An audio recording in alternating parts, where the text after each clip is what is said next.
Hello everyone. Before starting off, next concept, that is property of steel. Just we are going to take the preview of previous lecture.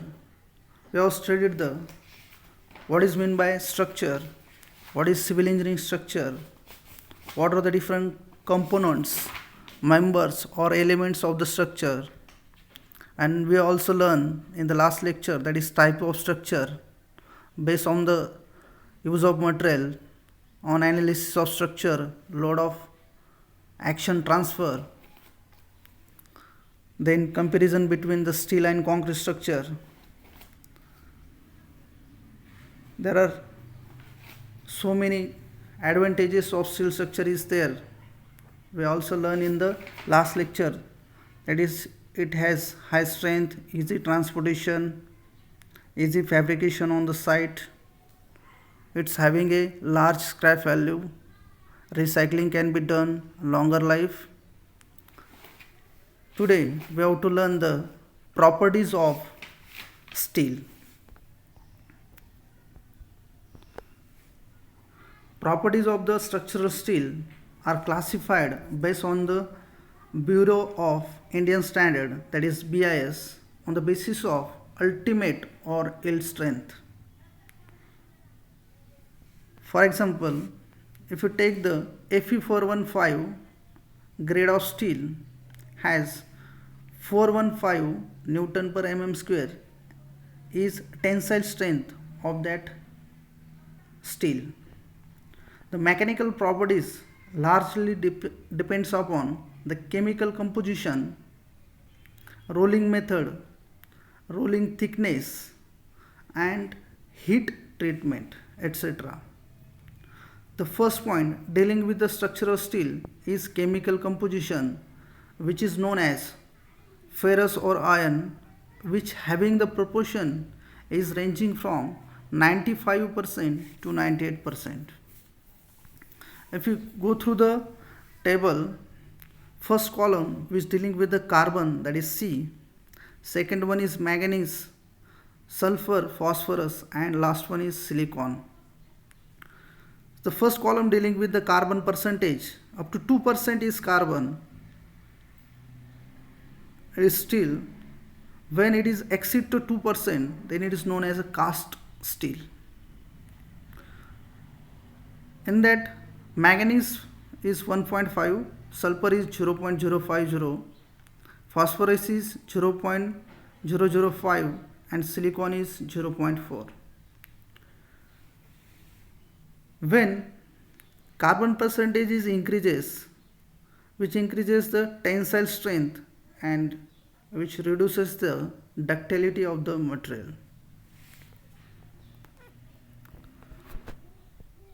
Second point of properties of steel, which may consist of cast iron. In case of cast iron, there is a low percentage of carbon. Third point, wrought iron, which having a high percentage of carbon. Fourth point, steel which may consist of medium or average of the above. Fifth point is rolling method. Rolling method which may consist of hot rolling and cold rolling. If the temperature of the metal is above its recrystallization temperature, then it is called as hot rolling.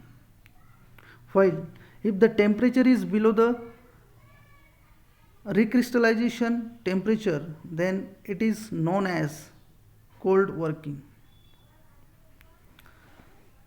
Then fat rolling, which may consist of foil, ring, control over the steel structure. The last point, heat treatment. Heat treatment is nothing but it is a process of control, heating and cooling of metal to alter the physical and the mechanical properties without changing the shape of the steel. It can be done by using either it is softening, hardening, and last one is material modification.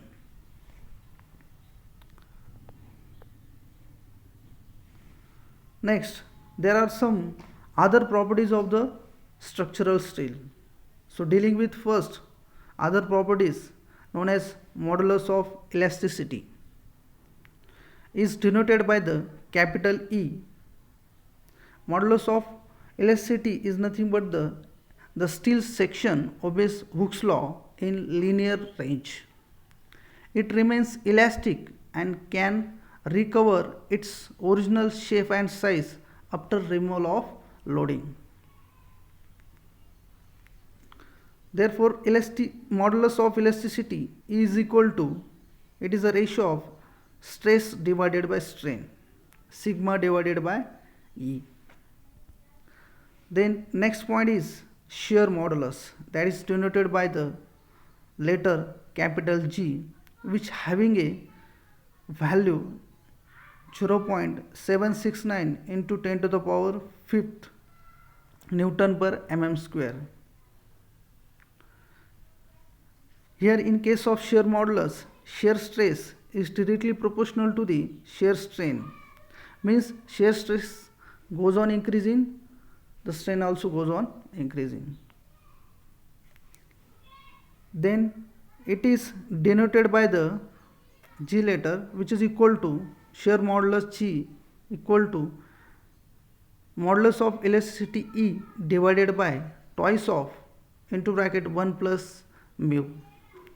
Mu is nothing but the Poisson ratio. The next point is what? Poisson ratio U mu equal to 0.3. It is a ratio of lateral strain to the linear strain, which is equal to the constant known as Poisson ratio.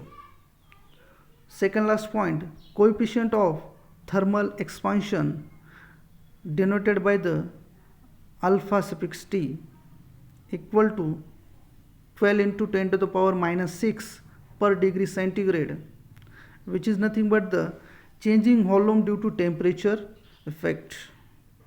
Means there is a change in volume, it may happens because of temperature which is varying.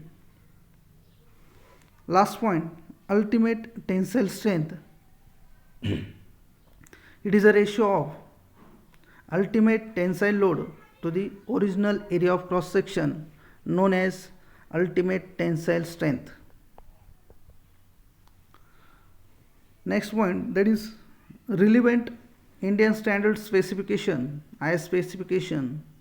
As per the Indian standard IS 800-2007, IS code is needed for our design of steel structure and analysis of steel structure, which gives the general construction in steel structure. Next IS code is required, it is IS 808-1989 for dimension of hot roll sections. Next IS 875 part 1 to part 3. It required for calculation of panel load calculation other than earthquake. Next is SP 61 structural shape and other steel product, SP 66 plastic analysis and flexural beam. Last one is IS 4000 1992 high strength bolt in steel structure. Last point is remaining, that is grade of steel. See in our market, Fe 415 grade of steel is not maybe available, but Fe 500 and Fe 500D, D stands for ductility, is available in the market. Then last point is stress strain curve for mild steel bar.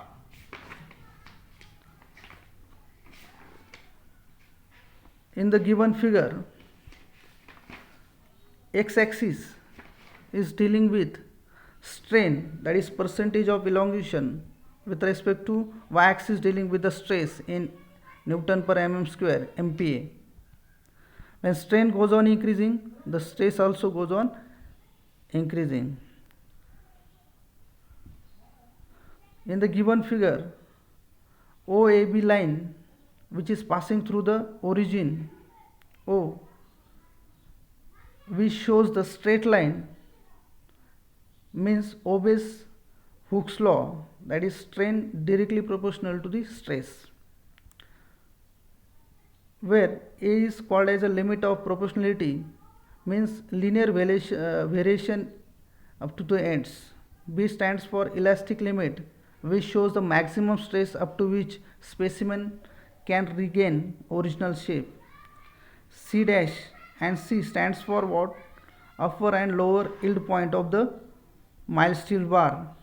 OC stands for material is elastic, where modulus of elasticity 2 into 10 to the power 5 Newton per mm square. CD is nothing but plastic yielding, is nothing but the strain after yield point with no increase in stress. Then D stands for strain hardening region, which gives the additional stresses produce additional strain which increases faster with the stress still ultimate load is reached. We are not going to take for consideration of design. Then next point is E stands for ultimate stress, means reduction of cross section for necking formation, where EF is equal to nothing but the first ultimate stress, that is stress falls rapidly with the increasing strain and specimen finally breaks, where last point F it stands for the breaking of the stress, means overall all this nomenclature which indicates the function and the particular meaning of the each and every point, means initially the strain goes on increasing, stress is also increases. At the C point there shows the upper and lower yields point, and again increases the strain which gives the higher stress value, and finally at the F point the specimen gets break. So this is all about the stress strain curve for the mild steel bar. Thank you.